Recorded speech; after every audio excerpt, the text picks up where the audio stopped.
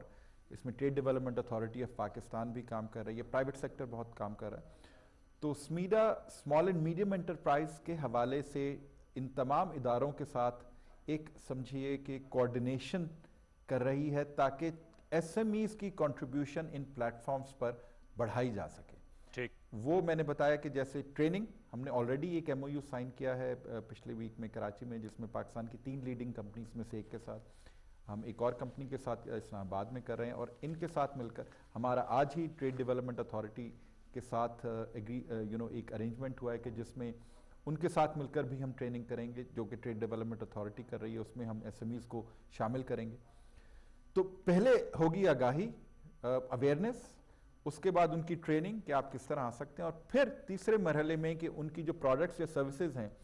ان کے معیار کو، ان کی کوالٹی کو کیسے امپروو کیا جائے تاکہ ان کی جو کنٹریبیوشن ہے in terms of sales revenues وہ بڑھ سکے۔ تو یہ ایک جامع پروگرام ہے، اس میں ہمارا جو مقصد ہے وہ بالکل واضح ہے،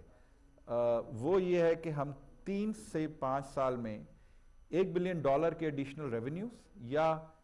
1 ملین جابز چاہیں گے کہ اس سیکٹر میں کریٹ ہوں، اور اس سلسلے میں سمیڈا انشاءاللہ جولائی کے اگلے فائنینشیل ایئر کے شروع میں یہ شیئر کرے گا پاکستانی عوام کے ساتھ، اس سیکٹر کے ساتھ، کہ اس وقت ہمارے ایکسپورٹ ریونیوز کتنے ہیں، اس وقت اس میں جاب کتنی ہیں، اور ہم 3 سے 4 جیسے میں نے کہا کہ 3 سے 5 سال میں ہم پھر رپورٹ کریں گے کہ جو کنٹریبیوشنز سمیڈا اور باقی اداروں کے تعاون سے، پرائیویٹ سیکٹر کے تعاون سے، بہت اہم رول ہے اس میں پرائیویٹ سیکٹر کا، اس کے نتیجے میں ہم کتنے ایڈیشنل ایکسپورٹ ریونیوز یا جاب۔ اس میں اگر انوار صاحب اجازت دیجئے تو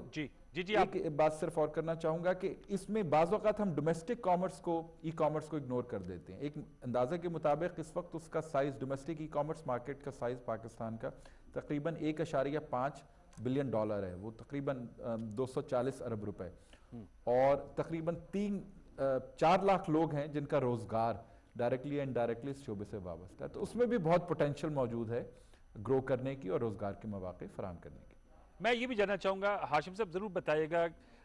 ہم ایکسپورٹس کا 25% جو ہے وہ ایس ایم ایز جو ہے وہ ان کا حصہ اس میں ہے، ایکسپورٹس میں کا پوٹینشیل ہمارا کافی زیادہ ہے، اور ہم نے اس پہ کافی مباحثے کیے اور بتایا گیا کہ ہماری ایکسپورٹس $25 ارب، اس سال کا جو نیکسٹ فائنینشیل ایئر کا ٹارگٹ بھی $26 ارب رکھا گیا ہے، اور جب ہم ایکسپورٹر سے بات کرتے ہیں یا مینوفیکچرر سے بات کرتے ہیں، وہ کہتے ہیں جی ہماری ان پٹ کاسٹ جو ہے وہ کافی ہے، اور اس پہ آپ دیکھیں نا پیٹرولیم پرائسز کا ایشو ہے، حکومت نے تو پہلے تو اس کو ایبزارو کیا کیونکہ ذرا ہماری فائنینشیل ہیلتھ بہتر ہو گئی ہے، معاشی اشاریے بہتر ہو رہے ہیں، لیکن اس میں اضافہ جو ہے وہ کیا گیا کیونکہ یہ جڑا ہوا ہے انٹرنیشنل مارکیٹ سے، الیکٹریسٹی جو ہے وہ مہنگی پاکستان میں دستیاب ہے بیکاز آف دوز ایگریمنٹس۔ میڈا اس میں کیا آپ کی سجیشنز ہیں، کیسے ایکسپورٹس کی بڑھوتی کے لیے کیا اقدامات اٹھانے چاہیے، بالخصوص ان پٹ کاسٹ میں کمی لانے کے حوالے سے؟ آپ کا بہت اہم سوال ہے، اور میرا خیال ہے کہ اگر آپ اجازت دیجئے تو میں آپ کا کچھ وقت لوں گا اس کا تفصیلی جواب، اور خاص طور پر جو چھوٹے اور درمیانے کاروبار کے اس میں جو کنٹریبیوشن ہو سکتی ہے۔ جی، پہلی بات تو یہ کہ حکومت نے اور منسٹری آف کامرس نے بہت اچھے اقدامات اٹھائے ہیں ہماری ایکسپورٹ میں اضافے کے لیے۔ یہ جو ایڈیشنل الیکٹریسٹی کنزمپشن کی ٹیرف کو کم کیا گیا ہے، اس سے ہماری ایکسپورٹ پر بہت فرق پڑا ہے۔ منسٹری آف کامرس کی جو بائیلیٹرل ٹریڈ ایگریمنٹس اور ریجنل ٹریڈ ایگریمنٹس میں، فری ٹریڈ ایگریمنٹس میں پارٹیسپیٹ کرے، اس سے بہت بڑا، اس سے ہماری مارکیٹ ایکسس بہت بہتر ہوئی ہے، اور ہمیں امید ہے کہ انشاءاللہ یہ مزید بہتر ہوگی۔ لیکن اگر ہم بات کرتے ہیں جس کو ہم کہنا چاہیے سبسٹینشل جمپ کی، جی، جو کہ ہمارے خطے کے ممالک نے، فار ایگزامپل بنگلہ دیش نے، انڈیا نے 2000 پہلے 1990 کی دہائی میں اور پھر 2000 اور کی شروع کی دہائی میں حاصل کیا تھا، کہ جس میں آپ کی پوری آؤٹ لک جو ہے وہ ایکسپورٹ کی چینج ہو جاتی ہے، اور اس میں ایک گریجول یعنی کچھ $1 بلین کی امپروومنٹ نہیں بلکہ ایک سبسٹینشل سسٹینیبل گروتھ ہوتی ہے۔ جی، اس کے لیے ہم کنونسڈ ہیں کہ جی آپ کے پاس ایک پروڈکشن کیپیسٹیز جو ہیں وہ سبسٹینشلی انہانس کرنی پڑیں گی, وچ مینس کہ we should be able to make more products, ہم زیادہ مصنوعات بنا سکیں, زیادہ سروسز فراہم کر سکیں, اچھی کاسٹ پر بنا سکیں. جب تک یہ نہیں ہوگا, اور اس میں جو کلیدی کردار ہے وہ ایس ایم ایز کا ہے. دیکھیں دنیا میں بھی جب بھی ایکسپورٹ کی گروتھ ہوئی ہے, ایکسپورٹ ریونیوز کی, وہ آپ South Asia, South East Asia کے ممالک اٹھا کے دیکھ لیجئے, ایسٹ ایشیا کے ممالک اٹھا کے دیکھ لیجئے, Japan, Malaysia, Korea, South Korea, سب سے پہلے جب ایکسپورٹ کی ہائی گروتھ سائیکل میں گئے ہیں تو سب سے زیادہ کنٹریبیوشن اس میں ایس ایم ایز کا رہا ہے. جاپان میں ایک وقت میں 70% کے قریب جو ایکسپورٹ تھی وہ ایس ایم ایز کی ہوتی تھی, دوسرے ممالک میں 60%, اب بھی 50% ایکسپورٹ جو ہے وہ ایس ایم ایز کی ہے. ہمارا ماننا یہ ہے کہ آپ کی سسٹینیبل گروتھ ان ایکسپورٹس تبھی ممکن ہوگی جبکہ آپ کی کنٹری کی پروڈکشن بیس جو کہ گڈز اینڈ سروسز پروڈیوس کر رہی ہے اس میں ویرائٹی آئے, اس میں سبسٹینشل, اور اس میں ڈیپتھ آئے. اس میں ایک ایشو ہوتا ہے صرف جو کہ جیسے آپ نے بتایا کاسٹ آف پروڈکشن کا, وہ آپ نے صحیح فرمایا, لیکن اگر ہم اپنے خطے کے ممالک میں بھی دیکھیں تو انہوں نے اس قسم کے ایشوز کو ریزالو کیا ہے اپنے کمپیٹیٹیو ایڈوانٹیج کی بیسس پر. فار ایگزامپل بنگلہ دیش کی تمام ایکسپورٹ کی جو گروتھ ہے وہ سنگل سیکٹر گروتھ ہے, وہاں کاٹن نہیں ہوتی, وہ کاٹن امپورٹ کرتے ہیں, سپننگ یا جو ان کی جو انڈسٹری ہے یا جو ویونگ انڈسٹری ہے وہ نیسنٹ سٹیج پر ہے. ویلیو ایڈڈ میں انہوں نے اپنی لو لیبر کاسٹ کی بیسس پر ایک سنگل سیکٹر کے اوپر بیس کرتے ہوئے ایکسپورٹس کو پاکستان کو سرپاس کر دیا بہت کم عرصے میں. کہنے کا مقصد ہے کہ تمام ممکن ہے, پاکستان میں بھی ممکن ہے, لیکن ایک تو ہمیں اس کے لیے اپنی جو سپلائی سائڈ میں جس میں اکنامک کی ٹرمز میں بولتے ہیں انٹرونشنز کرنی پڑیں گی, نمبر 1.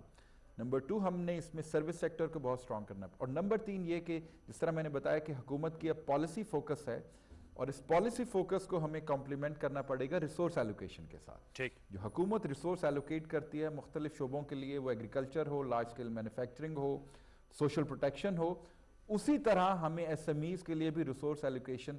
کرنی پڑے گی, بیکاز دیٹ انویسٹمنٹ, ہمارا ماننا یہ ہے کہ اس انویسٹمنٹ کا بہترین ریٹ آف ریٹرن ہے سوشل سیکٹر میں بھی in terms of jobs, in terms of incomes, اور اکنامک سیکٹر میں بھی in terms of sustainable higher economic growth.